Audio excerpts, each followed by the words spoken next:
your favorite noontime show. This is the Baptist Lunch. Magandang tanghali po sa lahat ng mga kapatiran po natin na ngayon ay sumusubaybay na sa ating pong programa. Of course, no need for further introduction. Nakita nyo na ang aking katabi. May bisita tayo ngayon at tayo ay pinagpala ng Panginoon for allowing us to have our mission pastor doon sa Bulalakaw, Mindoro, at meron ditong sumilip na tinamaan lang ng Bulalakaw, hindi siya mission pastor, talagang sadyang Bulalakaw lang siya.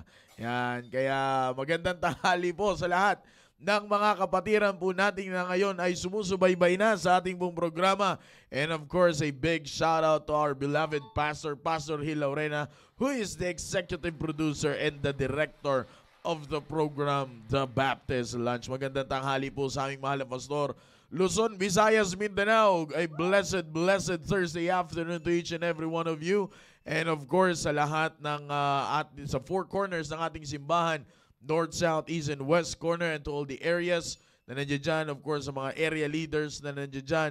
At na ngayon ay sumusubaybay na magandang tanghali po sa inyo. And then syempre, sa aking area, Southeast family, a blessed afternoon po sa inyong lahat. At ganun din sa lahat ng young people. This is your day. At itong Baptist Lunch na ito ay nakatuon sa inyo. And sabi ko nga, huwag niyong papalampasin ang pagkakataon na meron tayong bisita sapagkat you may never know yung testimony niya at yung pwedeng sabihin ng ating bisita para sa inyo, young people. Kaya shout out to all the team preparation. Huwag muna kayo mag-prepare, or habang nagpi-prepare kayo, alam kong may pinagpi-preparean kayo. Pero habang nagpi-prepare kayo, just open your phone and listen to the Baptist Lunch. Yeah, team preparation to the host of the team prep, nandiyan Sir Tony, Sir Roy, Ma'am Ara, Ma'am Cyril, and Ma'am Rona. And of course, aking team focus. At magandang tanghali sa inyong lahat. I hope that everybody's doing well and everybody's doing fine. Of course, last but not the least, sa ating shout out, of course, sa aking mahal na asawa at sa aking anak na si Baby LG, Mami Shobe, magandang tanghali sa inyo. Keep on watching, brethren. At sabi ko nga sa mga young people, alam ko pagpapalain tayo ng Panginoon. And of course, on my right ay nakikita ninyo ngayon, kasama natin ang mission pastor sa Bulalakaw, Oriental Occidental. Oriental Mindoro, walang iba kundi si Preacher Jude.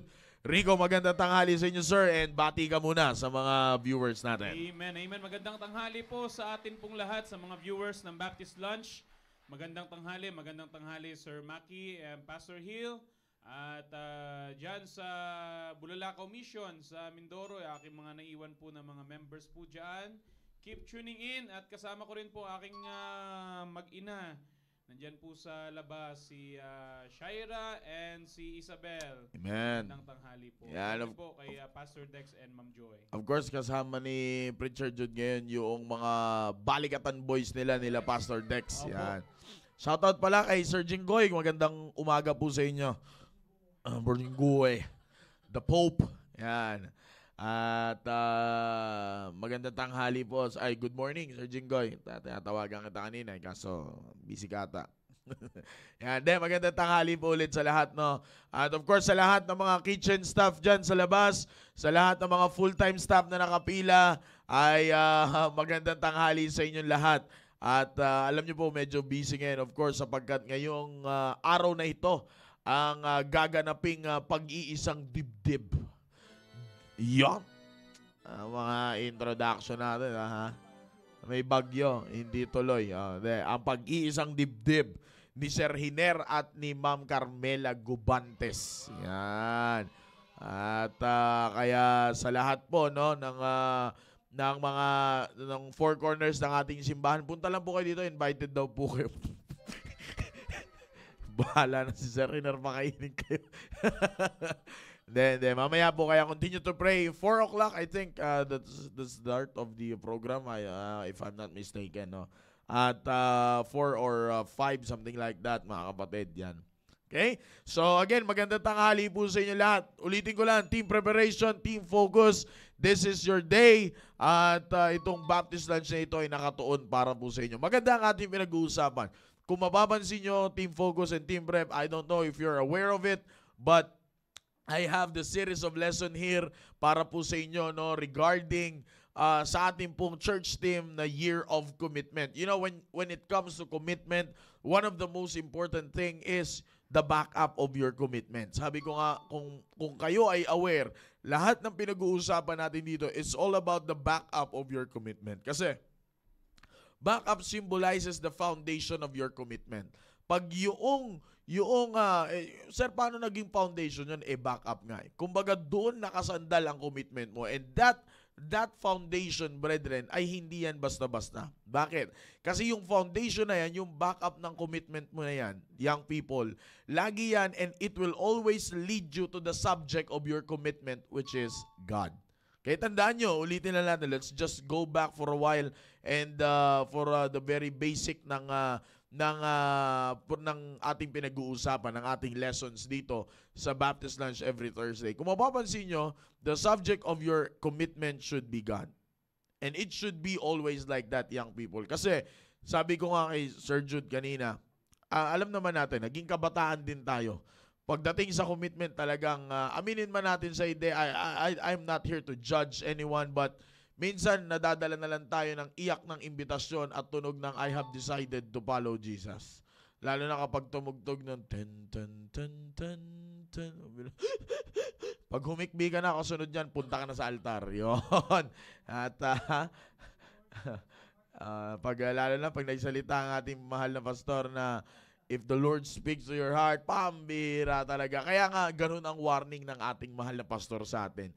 That your conviction should not be moved through your emotion, no? Yan yung tatandaan nyo kasi mahirap kapag ang conviction natin, young people, kagaya ng sinasabi ng ating mahal na pastor, kapag ang conviction ng isang tao ay napaandar gamit ang kanyang emotion, mawawala at mababaliwala ang conviction na yan. And it will never have that strong na pagpapaandar kapag yan ay nasa emotion. Ganon din sa ating commitment. Your commitment should be the product of your conviction. Di ba? Narinig niyo yan sa ating mahal na pastor. Kaya ka may commitment kasi na-convict ka. Hindi ka nag-emote and then kaya ka nagkaroon ng commitment. Kaya tandaan ninyo ay ang pinaka maganda na matandaan dito, mga kapatid, is this. One of the most important thing that you should recognize when it comes to your commitment is to recognize the backup of your commitment. Okay? Napakahalaga yan. Lagi mong titingnan, young people, team focus and team preparation, saan nakasandal ang commitment mo? Okay? Saan nakasandal ang commitment mo? Bakit? Bakit mahalaga kung saan nakasandal yan? Parang sa upuan yan. Hindi ka uupo sa isang upuan na walang sandalan. Maaaring may mga upuan na walang sandalan. But if you want to rely really everything on that chair, mas uupo ka sa upuan na may sandalan. Bakit? What is the purpose of the chair? The purpose of chair is for you to be relaxed, lalo na pag matagal kang nakatayo at pag may matagal na programa, kailangan nakaupo ka. Kaya nga, some of you, di ba, pag umuupo tayo, katulad nito, o magkaiba ang upuan namin ni Preacher Jude. Yung sa kanya, walang armrest. Sa akin, meron. O, di ba? Kung titingnan nyo, kung inahanap natin minsan yung pinaka mag-aalalay sa atin. Okay? I hope that you're getting the point, young people. No? Shout out sa mga team preparation dyan, sa mga leaders. Kung kaya nyo i-share ito, share nyo ito kasi maganda ang ating pag-uusapan. No? So, it is very important na malaman mo kung saan ka magre-rely when it comes to your commitment. Don't get me wrong, young people, hindi na mawawala kung sino ang subject ng iyong commitment. But from the subject of your commitment, bibigyan ka ngayon, walang iba kundi ang Diyos, bibigyan ka niya ngayon ng mga avenues na magiging backup ng your commitment for you to consider when it comes to, before you give up your commitment. Kasi ganyan ang nagiging sakit ng mga kabataan. Okay? Lalo, gagawa ng commitment. Pag nahirapan, back out. Kaya ka binigyan ng subject ng commitment na walang iba kundi ang Diyos ng mga backups. Hindi yan pamalit, kundi iyaan ay para makonsider mo. Okay, isa sa mga pinag-aralan natin. What is that thing na dapat mong i-consider pag meron kang commitment? The counsel, the purpose, and the trust. Okay? Sinimulan natin yan sa trust, sa pagtitiwala sa Panginoon. Na kaya nga sabi dun sa ating theme verse is, commit thy way unto the Lord, trust also in Him. Okay? When you commit your way, when you commit your walks of life, when you commit everything to the Lord, you should trust also in Him. Kasi anong sabi ko po doon? Tanging Diyos lang ang magbibring it to pass. Tanging Diyos lang ang mailalagay sa ayos ang iyong commitment. Kasi maraming gumagawa ng commitment, but they're doing it on their own way. Kaya nga sabi ko nga po sa inyo, you've got to be careful na dapat mong pairalin ang pagtitiwala mo. And then sunod natin pinag-usapan is the counsel. Gaano kahalaga ang counsel? Diba? Pinag-aralan din natin yan. When it comes to our commitment, napaka-importante yan. Bakit? Those are the backups na kailangan mo i-consider that when times of giving up your commitment, meron kang masisik na counsel. Meron darating sa punto ng pagkakataon na hindi mo iisipin na I will give up my commitment. Bakit? Kasi alam mong nagtiwala ka sa Diyos at Diyos ang magpapaandar niyan. Then the next, anong ating pinag-aralan? The purpose. Consider the purpose. Bakit mo? Vision. Pinag-aralan natin yung vision. Bakit? Pag meron kang vision towards your commitment, alam mo yung purpose ng commitment mo. Tama? Diba? Alam mo yung purpose ng commitment mo. Okay, this is my vision sa commitment ko. Alam ko ngayon na itong vision na ito, since na ako ay may vision, alam ko kung anong purpose ko. Ngayon, ano ngayon ang mo? Okay, when times na gagawa ka ng isang bagay, you will consider now, saan ako dadalhin na isa? Naalala ko yung laging tanong ng ating mahal na pastor. Pag may gagawin kang isang bagay, anong tanong mo? Anong tanong ng ating pastor? Yang ginagawa mo ngayon, anong kahihinat na niyan? Saan ka dadalhin yan? Diba? Alam nyo, young people, when it comes to your commitment, yan ang magandang tanong. Kapag meron kang ginagawang isang bagay, ang laging tanong, saan ka dadalhin yan? You have your commitment, mula dyan sa ginagawa mo, saan ka dadalhin yan sa commitment mo? Is the thing that you're doing right now will lead you straight to your commitment, or papasikot-sikutin ka pa bago ka makapunta sa commitment mo? Diba? Kaya nga, nami-miss natin yung isa sa mga pinaka-importanting bagay, walang iba kundi yung result ng process of your commitment. Ano yung lagi nyong naririnig sa akin dito, young people? Diba? Lagi ko po itong nabibitawan sa inyo, team prep and team focus. Ano yun? Every day, you should enjoy the process of your commitment. Kasi kung gagawin mong post-dated check yung commitment mo, na sabi mo, nag-commit ka ng January, tapos sa December mo titingnan kung naabot mo, salang-sala yun. Sabi nga, kaya karamihan, di ba, Sir Jude, maraming ayaw sa post-dated check. Bakit? Diyan yung tumatalbog yung cheque. Yung tipong dumating na yung araw na kukunin mo yung cheque, yung i-withdraw mo na, yung kiklaim mo na yung pera doon sa cheque, malalaman mo na lang, tumalbog yung cheque. Malalaman mo na lang, bakit? Sobrang haba. But, if you will enjoy the process of your commitment, doon mo makikita yung sabi natin, let's say, the thrill. Di ba? Yung thrill na makikita mo, what's the word na ginamit natin kanina? Sir Monching? Yung nag-usap tayo pagdating sa awareness. Thank you. Laking tulong. Yung awareness mo, aware ka na. Yung alam mo na, pambira, dito na naman yung Diablo Yung tipong alam mo na may ginagawa yung Diablo. Alam nyo, young people, by the grace of God, kaya ako to sasabihin sa inyo, alam nyo, young people, hindi ko sinasabing malakas, walang malakas sa atin, walang malakas sa Diablo, we are all subject to be tempted, pero tandaan ninyo, pagkasama mo ang Panginoon, kaya nga sabi ng Bible, you should trust also in Him. Anong sabi ko? Kasi mahalaga na makita mo yun, aware ka, ito na naman yung Diablo.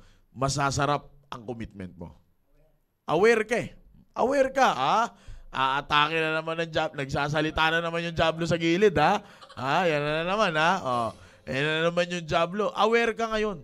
So alam mo ngayon kung anong gagawin mo when it comes to your commitment. Yan ang pinakamaganda. Kaya ngayon yung mga pinag-aaralan natin. Kaya nga sabi ko sa inyo, the backup dito, ang ibig sabihin na ng backup dito, hindi pamalit. Kasi usually the backup, di ba, yung backup plan, mga plan A, plan B, yung mga ganyan, di ba? Plan C, kinumpleto mo na nga yung alphabet, wala pa rin nangyari ba? Aray ko. Di ba? Yan yung mga nangyayari. Ngayon, pero itong backup na tinutukoy ko, ibinigay sa atin ito ng Panginoon, which is the subject of our commitment, for you to consider. Na instead of compromising your commitment, instead of giving up on your commitment, you've got to consider, yung purpose ng commitment mo. You've got to consider your vision, bakit ka merong commitment. You've got to consider those godly counsels na narinig mo. That's why you have your commitment. And then pang-apat, kanino ka nagtiwala? So those are the 4 backups na atin na pag-usapan na kung titingnan mo, pambira ko nga there is no reason for me to give up that easily when it comes to my commitment. Kasi alam nyo, young people, you can break the trend. Tandaan nyo yan. You can break the trend of a lot of young people that making commitments na hindi natutupad, na hindi na ipapractice, sabi nga natin. You can break that. Hindi yan. Tandaan nyo, bilang isang Kristiyano, hindi totoo sa atin na majority always wins. Bakit? Dahil isang persona lang ang gumapi sa lahat ng kaaway. Walang iba kundi ang Diyos. So tell me, majority ba yon? Hindi Paano mo matatawag ang majority kung isa? Di ba? Hindi mo matatawag na majority ang isang persona. No. Pero pinakita sa atin ng Panginoon na siya, ginapi niya lahat ng pwedeng mangyari at sumira sa buhay natin. Even the greatest pangyayari, pinakamatindi ng pangyayari na pwedeng sumira ng buhay ng tao. Ano yun? Kasalanan. Binrake yan ng Panginoon, ginapi yan ng Panginoon, at pinakahuli niyang ginapi ang alin? Yung pinakakinakatakutan ng tao, which is the death. Kaya nga, di ba, ang sabi niya, "O death, where is thy sting? O grave, where is thy victory?" Wala na lahat yun. Kaya pinatunayan sa atin ng Panginoon, young people, pinatunayan sa inyo ng Panginoon, na kahit mag-isa ka, kaya mong gapiin ang lahat ng yan. So, what is the probable cause na i-give up mo ng ganun-ganun lang ang commitment mo? Kung mapapansin nyo po, sa aking pagsasalita ngayon, wala nang rason. Sir, kasi iba naman ang buhay mo sa buhay. I'm not talking about the differences of life here. Bakit po? Kasi ito po, salita ng Diyos ang ating foundation dito. It means, everything na aking sinasabi ay galing po sa salita ng Diyos, and it is not my opinion. It is the Word of God. And what is the Word of God? It is the final authority of every man here on this earth. Ito na yun. Ito na yung pinaka-final authority natin. So what more can we say when it comes to the Word of God? Wala na. All we have to do, sabi nga ng ating mahal na pastor, is to obey it. Diba? Kaya yan, young people, ang pinakamagandang tandaan when it comes to your commitment. Mamaya may sasabihin pa po ako sa inyo, pero bibigyan natin ng oras ang ating tagapagsalita ngayon. I know that as from a young people ngayon, isa po talaga sa kababata ko talaga to talagang dikit kami ito. Ganyan yung kami niyan. Talagang close kami yan. Sa kanya nga ako napapaaway kasi bawal to masaktan . No, kaya pag ito na yung sinuntok baga ay wala, kailangan mo nang pumatol kasi pag ito na sugatan mga kapatid, magsusumbong to kay Nanay Joy. Si Nanay Joy magre-report kay Pastor. Timbog kami, alam na ngayon na wala kami simbahan. Yan, kaya dito ako napapaaway ba? Wala naman talagang plano. Ayan, tsaka shoutout pala kay Brother Cedric, sana nakikinig ka. Yan, alright. So, bigyan po natin ng minuto. Pagbigyan, kala mo, extra lang. Sige, pagbigyan na natin. Bigyan natin ng karapatan. Di ba? Pakinggan na. Young people, again, sabi ko nga, I'm praying that you are all watching, no? Walang pasok, yung mga may trisem lang ang may pasok, pero kayong mga team prep na makakapanood naman habang nagme-makeup kayo, habang nasa Davis Salon. Pintura yun, di ba? Yung Davis. Yan. Habang nagpapapintura kayo ng mukha, makinig muna kayo at I'm sure na malaking tulong ito sa inyo. Sir Jude! Amen. Thank you, Sir Maki. Totoo po yung binanggit po ni Sir Maki kanina. Talagang when it comes to commitment, napakahalaga ng backup sa ating commitment. Kasi ang sa akin lang, when it comes to our commitment personally, ay sabi ko nga, hindi matatawag na commitment yan kung hindi hindi in-establish ng Panginoon. Because in making commitment, paglabas talaga ang Panginoon dyan, malabong may kahinat na maganda yan. Ano sabi ng Bible? Proverbs chapter 16 verse number 3, commit thy works unto the Lord, and thy thoughts shall be established. Very familiar. Alam nyo yung verse na yan, young people. And then, i-follow up pa natin ng ating team verse, commit thy way unto the Lord, trust also in Him, and He shall bring it to pass. Napakaliwanag, kapatid, na hindi mo talaga, or yung commitment mo sa Panginoon ay hindi mangyayari or hindi masasakatuparan, that's the word, hindi masasakatuparan o hindi mangyayari kung hindi yan in-establish at hindi mo inilagay at ibinigay sa Panginoon. You see? Kaya nga, sabi nga ni Sir Maki kanina, lahat naman kami, dumaan din kami sa pagiging young people. Okay? Maraming ding commitment na nag-fail. And one thing na naging mali at hindi namin nakita doon ay hindi namin ipinagkatiwala sa Panginoon. Dahil sabi niya nga kanina, lahat ng commitment na ating ginagawa most of the time ay sarili lang po natin yung ating ginawang batayan or naging desisyon personal. Kaya yung ating commitment ay nagpe-fail. You see? Kaya nga, yun binigay ko na verse sa inyo kanina, Proverbs chapter 16 verse number 3. Commit thy works unto the Lord, and thy thoughts shall be established. Napakaliwanag na hindi may establish or hindi malalagay sa maayos ang ating commitment sa Panginoon kung hindi yan in-establish ng Panginoon. And one thing, kapatid, na during the time, almost every year, nagre-renew tayo ng commitment natin sa Panginoon. Right. Maybe personal, physically, or spiritual commitment natin sa Panginoon na parang when it comes to physical commitment, na hindi pinaganda lang ng iba yung commitment tinatawag na New Year's resolution. Okay? New Year's resolution na i-commit nila na magda-diet na sila, magjo-jogging na sila, mag-exercise na sila. Pero May na po ngayon, mga kapatid, wala na. Yung mga bagay na kinumit natin noong January, nag-fail na. Bakit? Hindi natin ibinigay sa Panginoon. Kaya nga, napaka-importante sa lahat ng bagay, pag may kinumit tayo, talagang ibigay natin sa Panginoon. And also, as a backup, napaka-importante, mga young people, yung ating prayer life. Hindi talaga pwedeng mawala na hindi natin yan ipapanalangin sa Panginoon. Because katulad po sa amin, alam na nung last revival po dito ay of course meron tayo dong building construction din, and some of the members yung members po dun sa mission, sa Bulalakaw mission, ay nagkaroon po of course ng building commitment, and nag-commit po sila sa building construction. And sabi ko nga sa kanila, when it comes to our commitment, magko-commit tayo ng amount na gusto nating ibigay sa Panginoon. For example, sabi ko sa akin,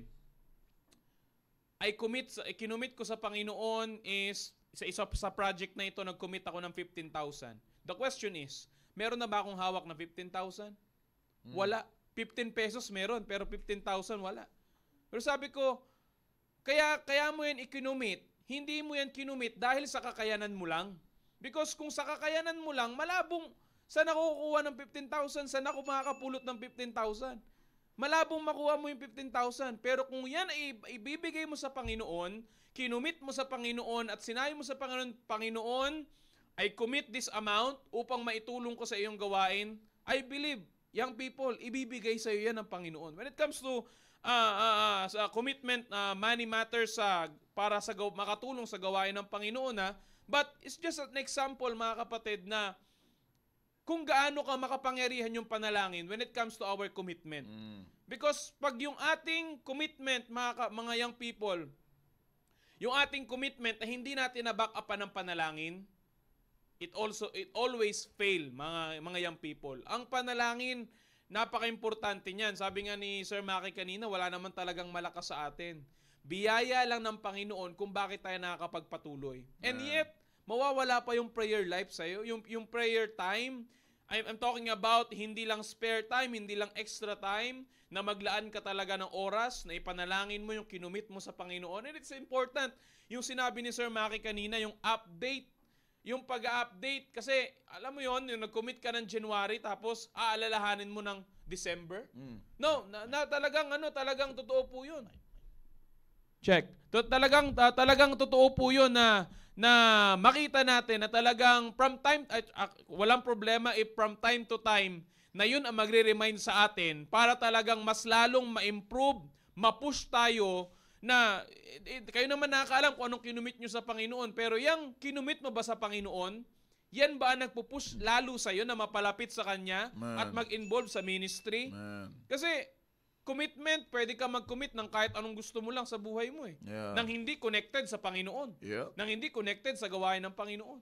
Now the question is, what is your commitment? Anong commitment mo? Yan bang commitment na yan? Mas lalo kanyang pinalapit?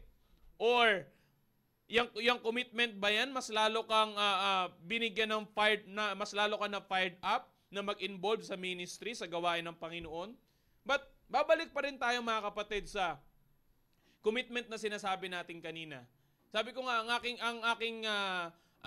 aking dealing lang dyan mga kapatid, hindi ko talaga matatawag na commitment, ang isang commitment, kung hindi yan ibinigay sa Panginoon, kung hindi yan naka-establish sa Panginoon. Because kung ikaw ay nag-commit, na sinasabi mong commit, nagbitaw ka ng word na commit, pero hindi mo naman ibinigay sa Panginoon, para saan? Okay? Sabi ko nga, kung yung commitment mga kapatid, walang kasiguraduhan yan kung matatapos mo. Walang makasiguraduhan yan kung magagawa mo. But, sabi nung ating verse, commit thy way unto the Lord, trust also in Him, and He shall bring it to pass. Napakaliwanag ng sinabi ng salita ng Diyos. Ang sino lang ang magpapalampas sa atin, sino lang magbibigay ng victory sa atin when it comes to our commitment? God. Eh kung hindi ka pa lumapit sa Panginoon, sa pamamagitan ng panalangin, ano magpapalakas sa'yo? Motivational speakers? Motivational YouTubers? Na magpupush sa'yo na ito yung kinumit ko kasi talagang kailangan ko mag-exercise. Kapatid, kahit ilang motivators pa ang kumausap sa'yo personally or napapanood mo through YouTube, through Facebook, kung hindi yan talagang inilapit mo sa Panginoon, wala yan. Kapatid, when it comes to my health, okay, nabanggit maganda. ni Preacher Maki nga sa health coach. Health coach. Na nagiging coach. No. Sabi ko nga, bakit marami nagki-question, bakit ka pumayat? Sabi ko, simple lang. Hintayin mo lang na magkasakit ka. Yeah, that is the truth. Kasi minsan maganda lang pakinggan na gumanda yung katawan mo, talagang grabe yung improvement sa iyo Pero bago ko nakarating, si Sir Chito araw-araw may sakit 'yun. Ha? Si Sir Chito. Inborn, iba naman ang usapan 'yun. Simula.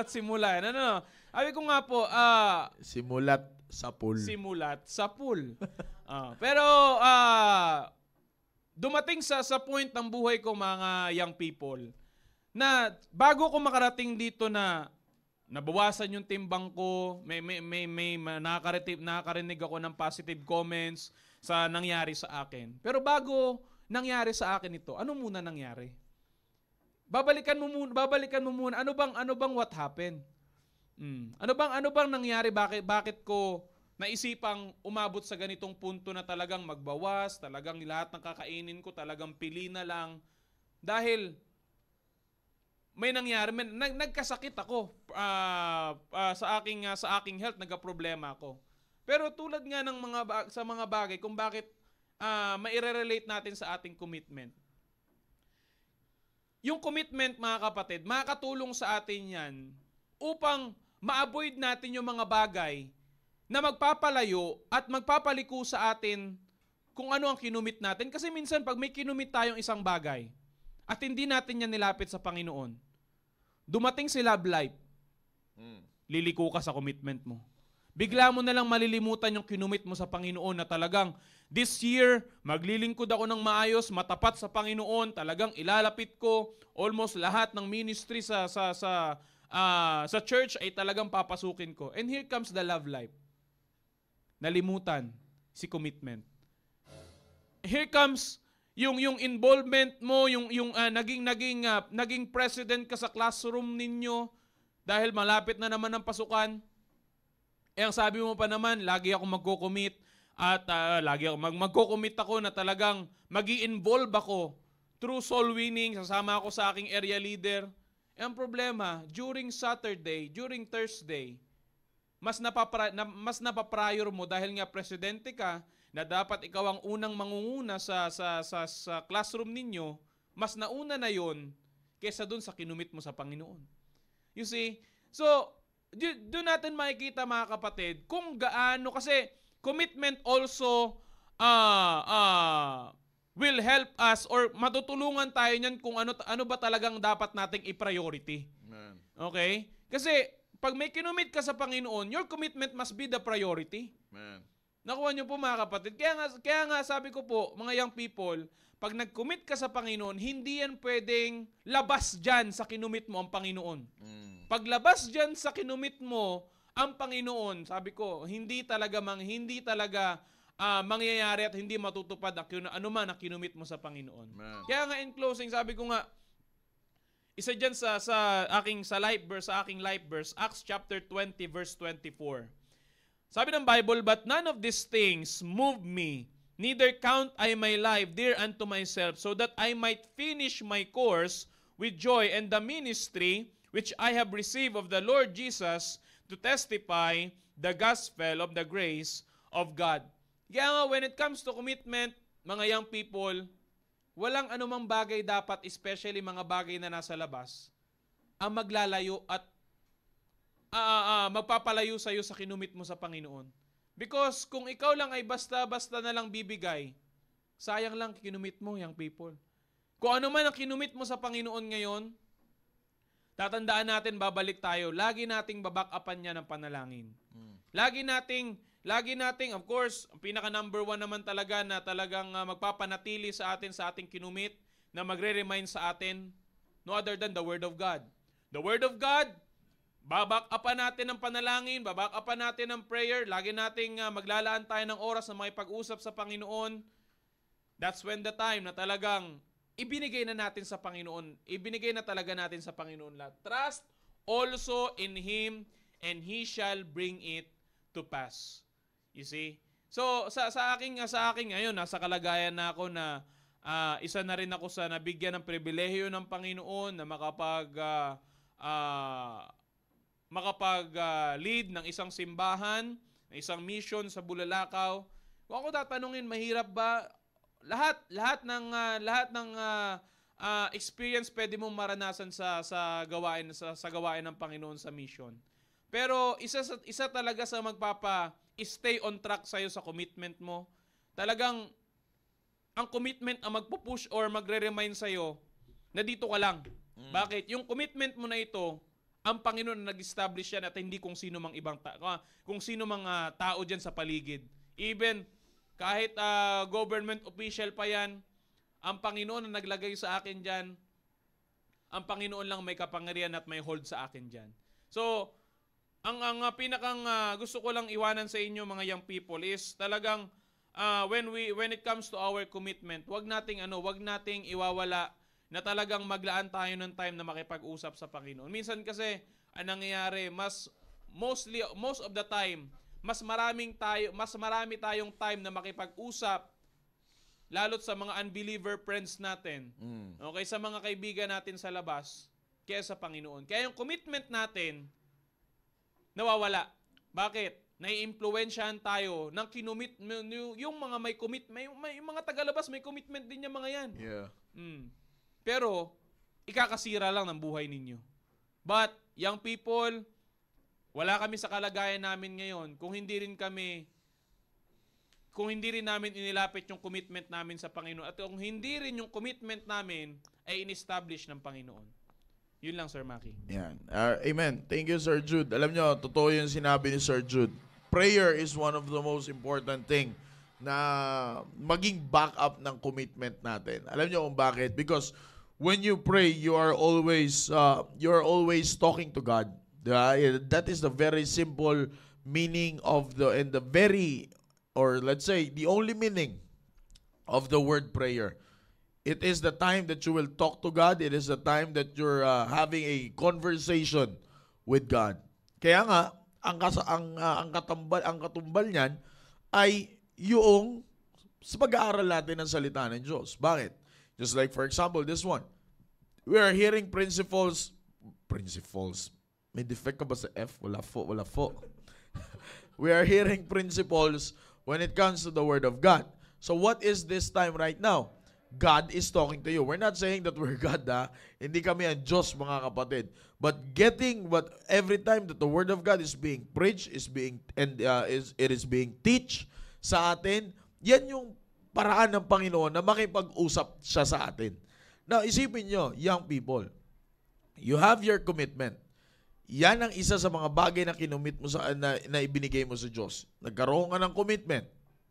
Nakapakinig ka ng salita ng Diyos. Nasabi nga ng ating mahal na pastor, yan ang ibig sabihin ng commitment. Isang pangyayari sa buhay mo na nakapakinig ka ng salita ng Diyos at meron ka natutunan sa salita ng Diyos at nag-decide ka sundin ng salita ng Diyos, kaya nabuo na may commitment ka.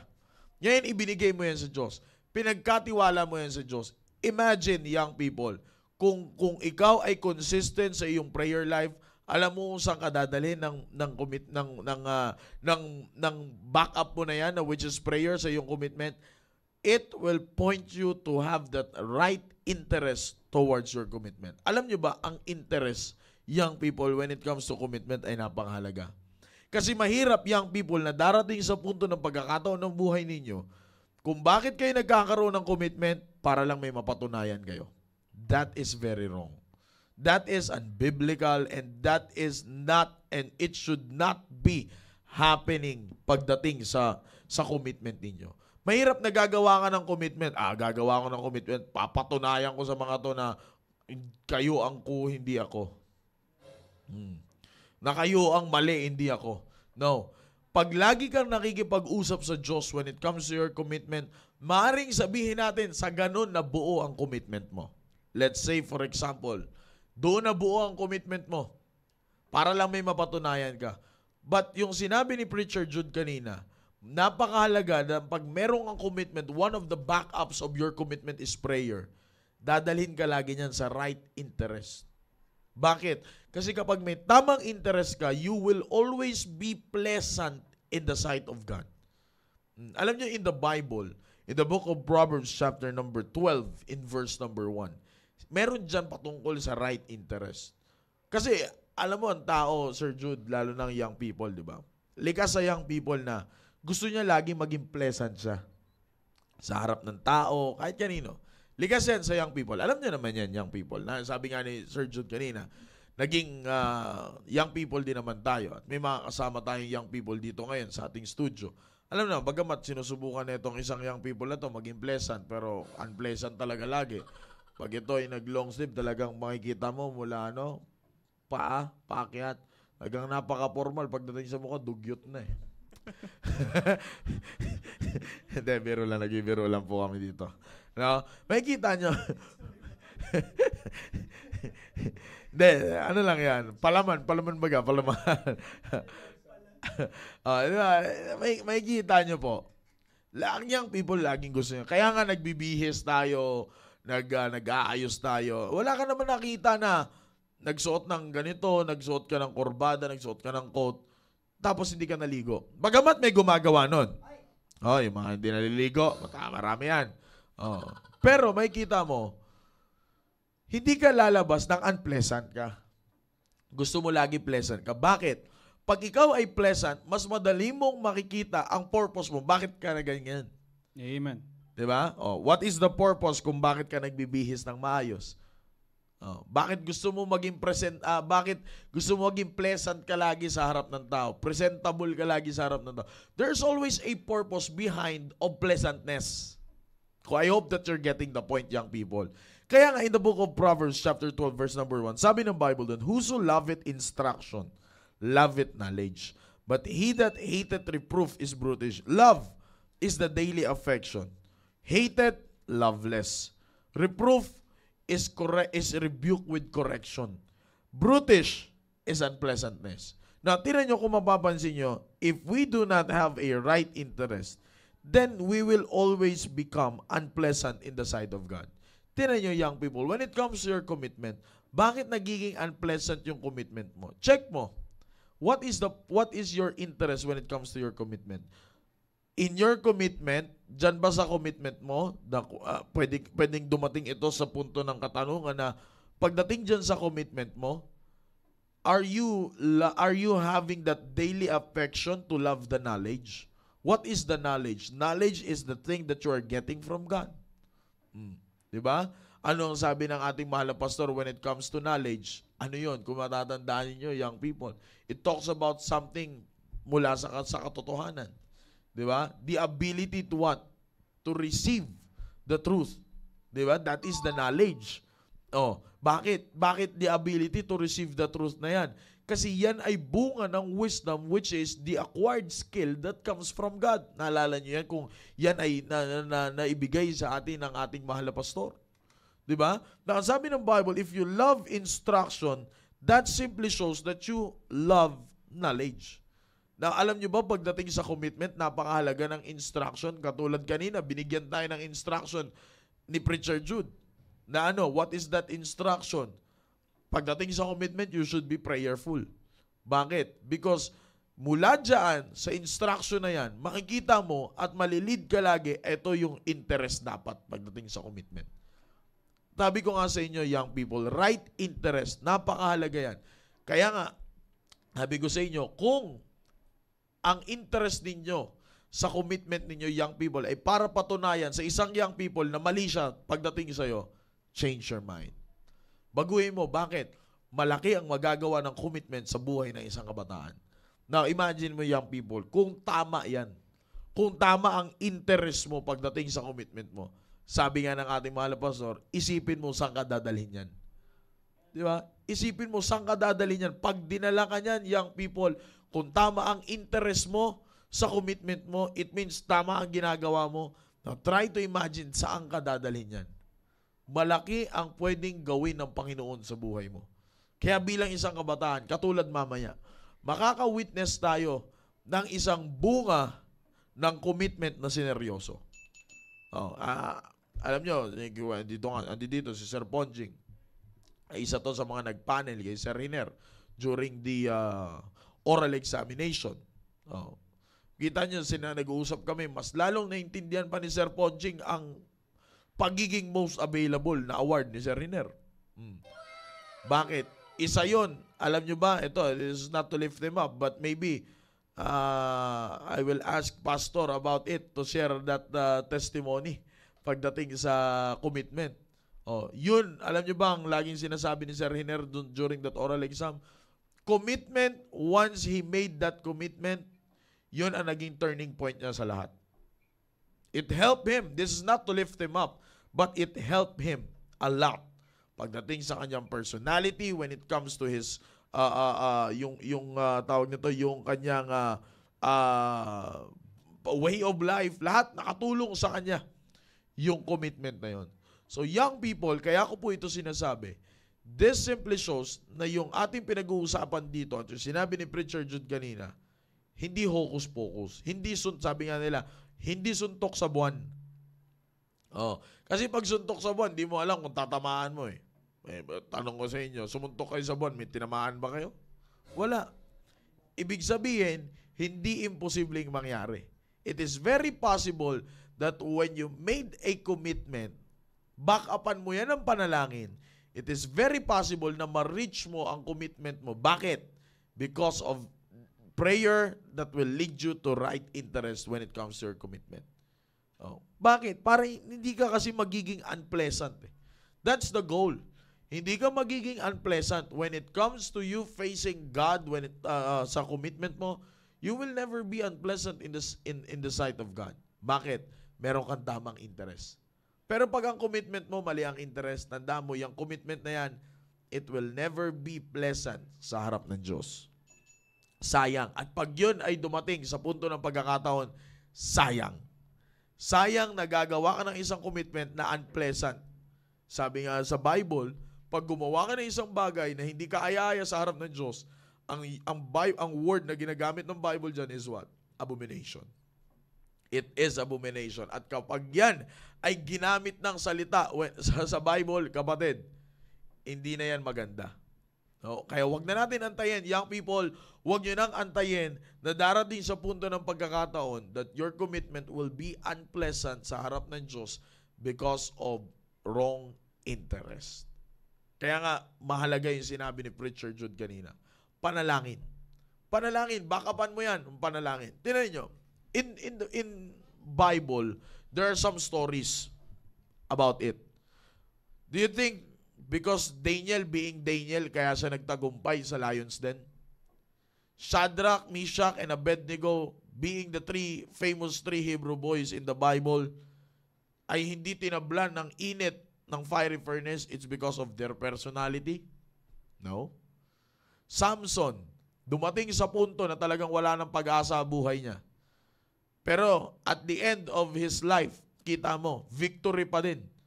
Mas marami pa siya, actually, na nagapi, na kaaway ng Diyos on the very end of his life. Do you think being Samson ang nagbigay sa kanya ng katagumpayan? No. Kung mapapansin nyo, lahat ng committed na tao sa Bible, sa Panginoon, it's not because of their personality, but it's because of their communication with God. Yung mga tatlong personalities na yan, although dun sa isang personalities, tatlo na sila dun. Sa mga personalities na binanggit ko sa inyo ngayon, anong napansin nyo sa storya nila? Si Daniel, during that time na nasa lion's den siya, anong ginagawa niya? Hinairdressing niya yung mga alayon. Diba? Inayusan niya ng buhok. Diba? Kinulot niya kasi straight masyado, buhag-hag. Inayos niya yung buhok. No? Nanalangin siya. Before the three Hebrew boys, ganun, makikita nyo, nakipaglaban sila. Kaya ano nangyari ngayon? Because of their communication with God, sinamahan sila ng Diyos doon mismo. Samson. What happened to Samson? Although na-break niya yung commitment niya, but still nandoon pa rin yung kanyang committed heart sa Panginoon.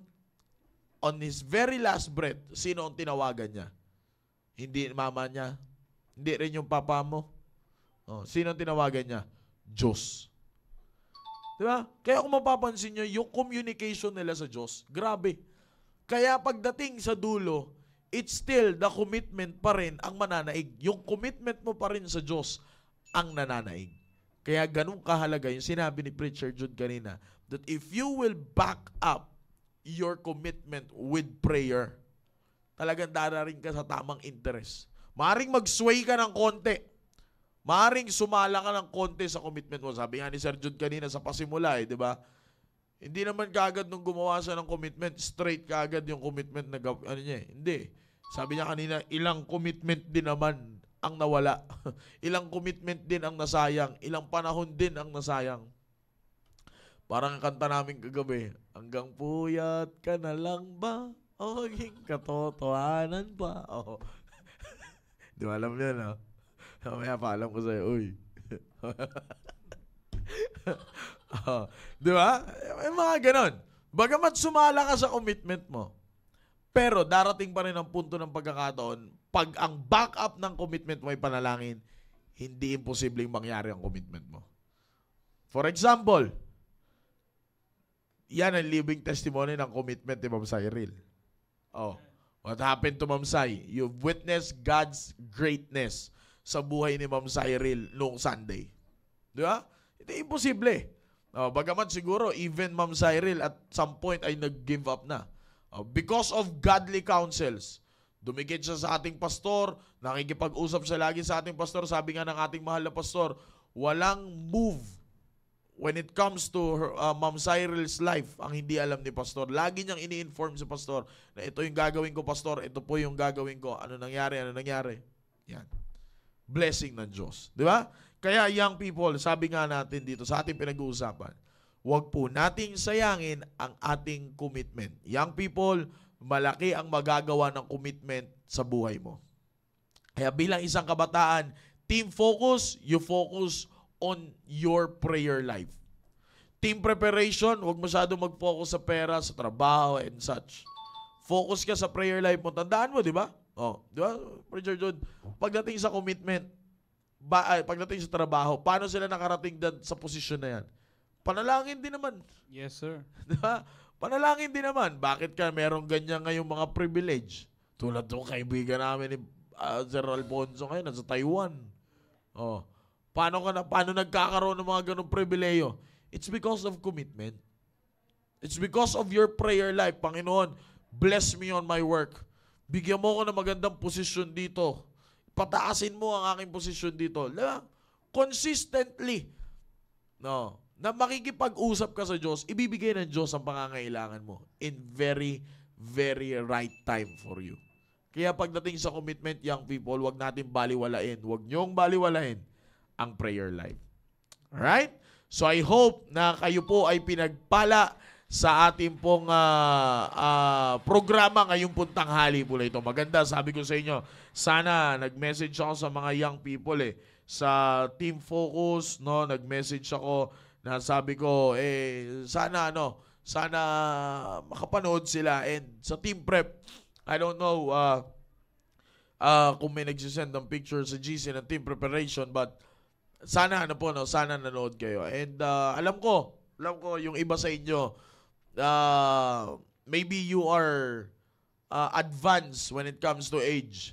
Pero hindi na po age ang pinag-uusapan natin dito. And sabi ko nga, noong mga nakaraan, maybe you have more experience in life than me.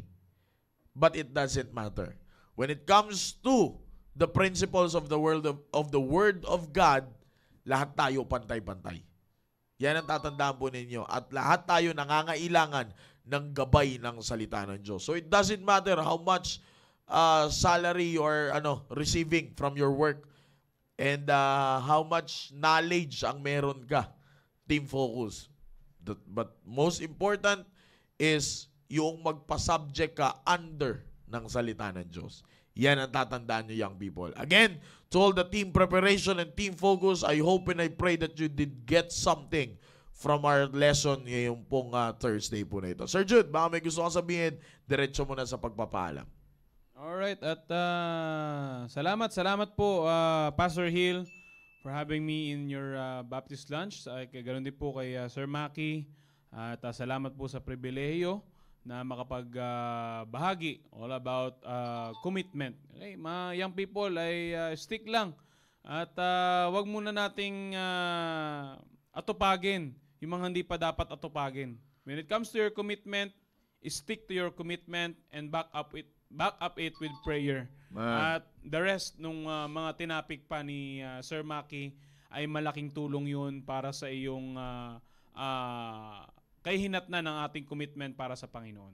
Thank you, Sir Maki. Amen. Again, maraming salamat po sa lahat ng mga kapatiran na ngayon ay sumubaybay po sa ating pong programa. Kaya sa lahat ng North, South, East, and West corners ng ating simbahan and our viewers nationwide and worldwide, thank you very much for being with us this noontime.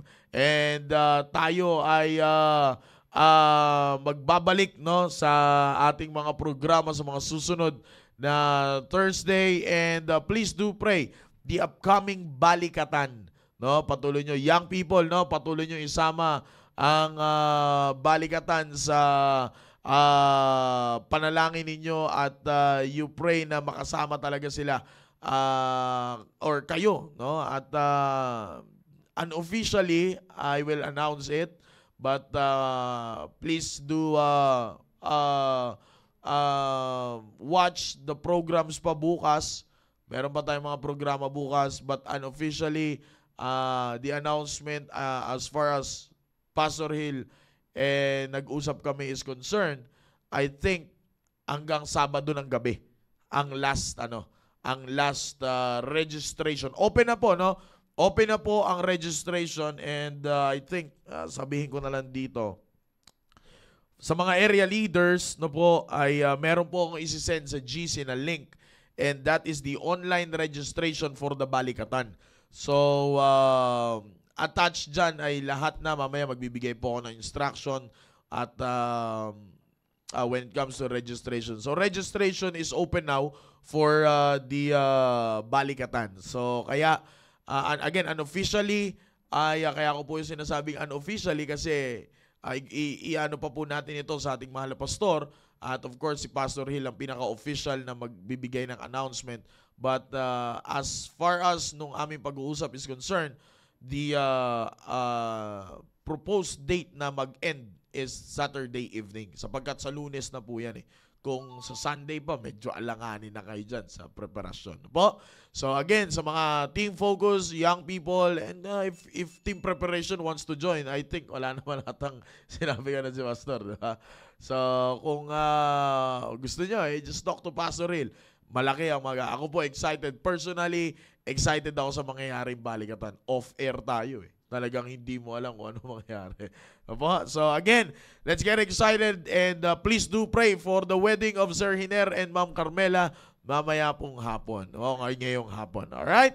So once again, thank you for being with us on your favorite noontime show, The Baptist Lunch.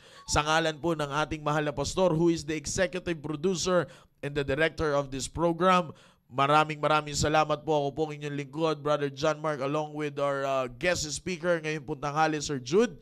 Pray for him and his ministry sa Bulalakaw, Mindoro. And of course, nandito ang ating audio and live stream technician. Maraming salamat po sa inyo lahat. Magandang tanghali po. And on top of all this, all we can say is to God be all the glory. God bless you all, brethren. Have a blessed Thursday afternoon ahead. Bye-bye.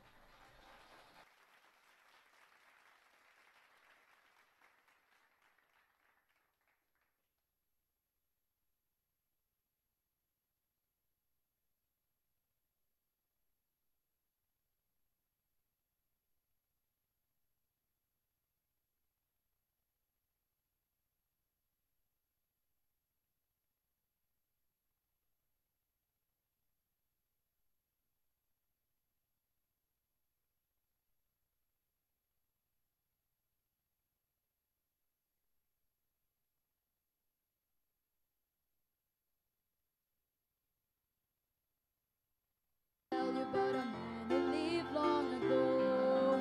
He was a leper and he needed a healing, but he didn't know where to go.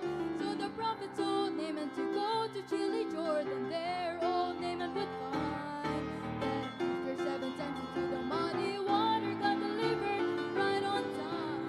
God was in time for the children of Israel to cross the mighty Red Sea. He was on time when the walls of Jericho fell at Joshua's feet. Every time I feel discouraged, I don't have to wonder where he'll be. God's been in time, on time, every time for me. Now there stood little David with a sling in his hand right before the giant so tall. And it was unlikely that to all of this man, surely Goliath would fall. And when the 3 Hebrew boys wouldn't bow down to Baal, the king said they crossed the line. And they were thrown into the flame, and then the 4th man came and got delivered right on time. God was in time for the children of Israel to cross the mighty Red Sea. He was on time when the walls of Jericho fell at Joshua's feet. Every time I feel discouraged, I don't have to wonder where he'll be. God's been in time, on time, every time for me. God was in time for the children of Israel to cross the mighty Red Sea. He was on time when the walls of Jericho fell at Joshua's feet.